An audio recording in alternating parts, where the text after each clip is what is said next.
Assalamualaikum warahmatullahi wabarakatuh. Pada kesempatan kali ini saya akan menjelaskan dan memaparkan hasil dari ujian tengah semester mata kuliah manajemen keuangan internasional. Dan saya Bintas Lucy Mukhayaroh dengan NIM 204235153.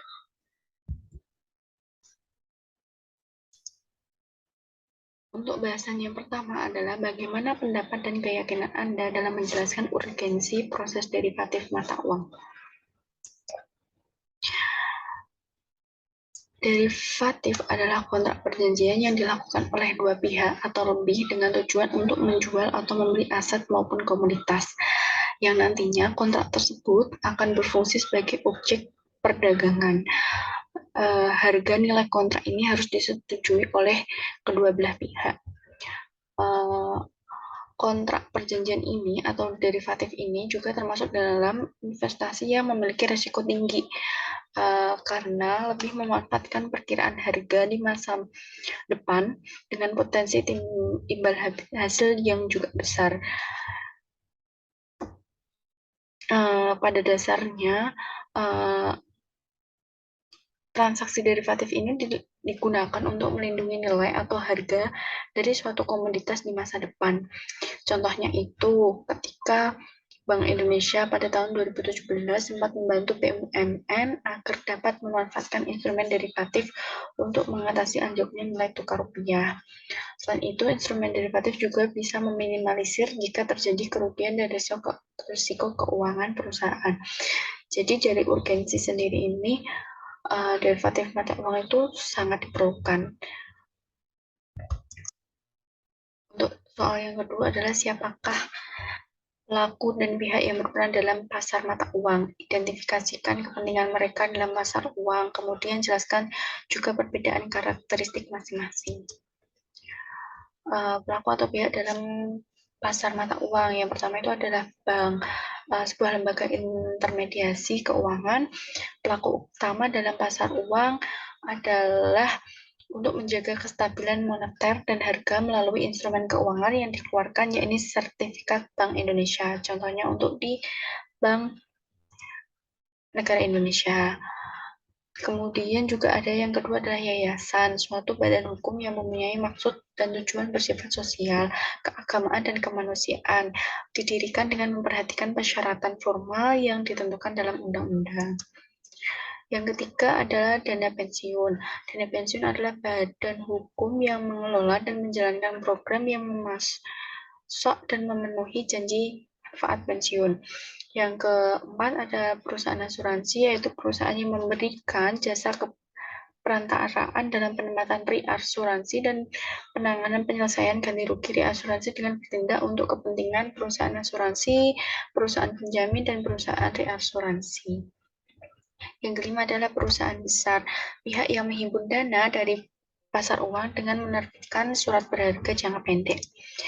Kemudian yang keenam adalah lembaga pemerintah, pihak yang membutuhkan dana untuk membiayai proyek-proyek pemerintah, dikarenakan adanya perbedaan waktu antara penerima pajak ataupun penerima lainnya dengan mengeluarkan pengeluaran yang semestinya dilakukan. Kemudian adalah lembaga keuangan, lembaga bukan bank yang memiliki ukuran frekuensi perdagangan yang lebih efektif dari segi biaya untuk membentuk ruang dealing mereka sendiri dan berdagang secara langsung ke pasar keuangan antar bank bagi kebutuhan valuta asing. Kemudian yang terakhir adalah individu masyarakat, pihak swasta yang juga terlibat dalam kegiatan transaksi perdagangan falas. Pelaku ini terjun ke pasar falas dengan harapan memperlancar bisnisnya, seperti importir, eksportir, dan investor.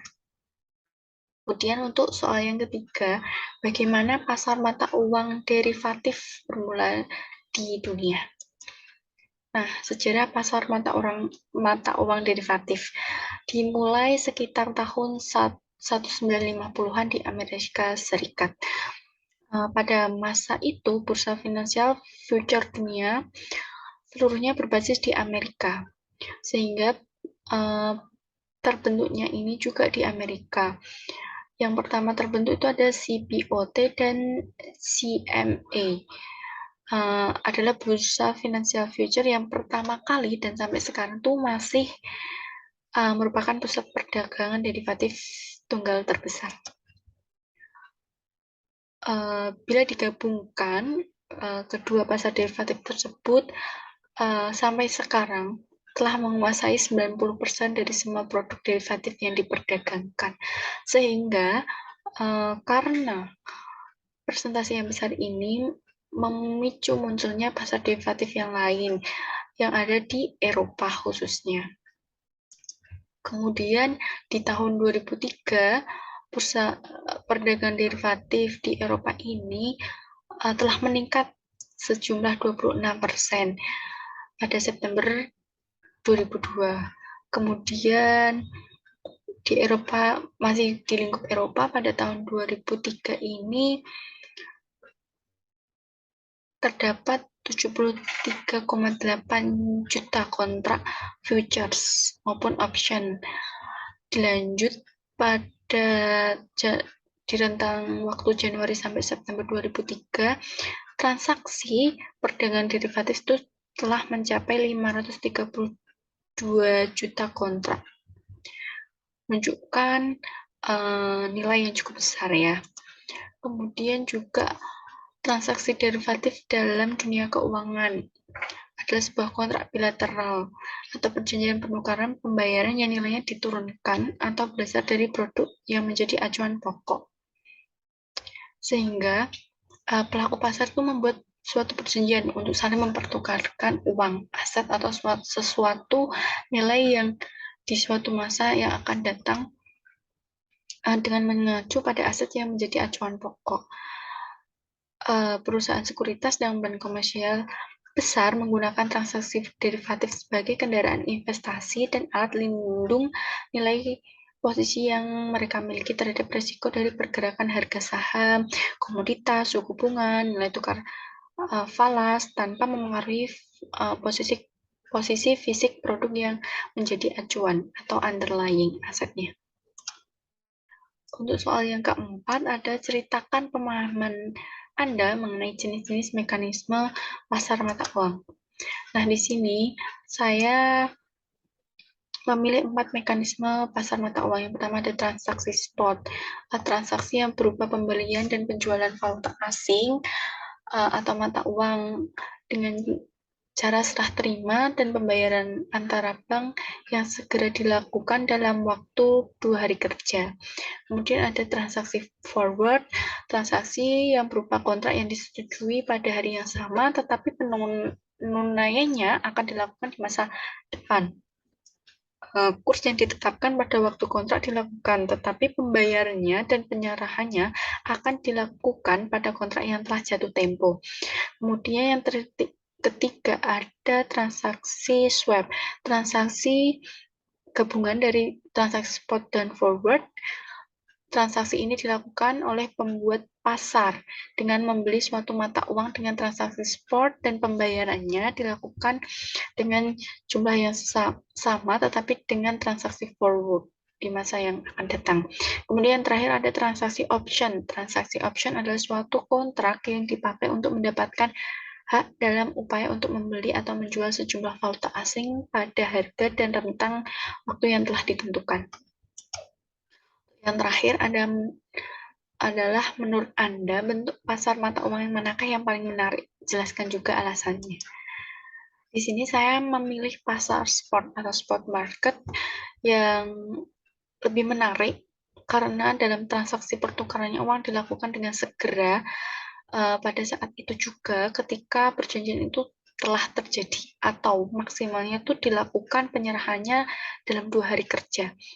Hal tersebut dilakukan untuk menghindari kenaikan dan penurunan kurs mata uang.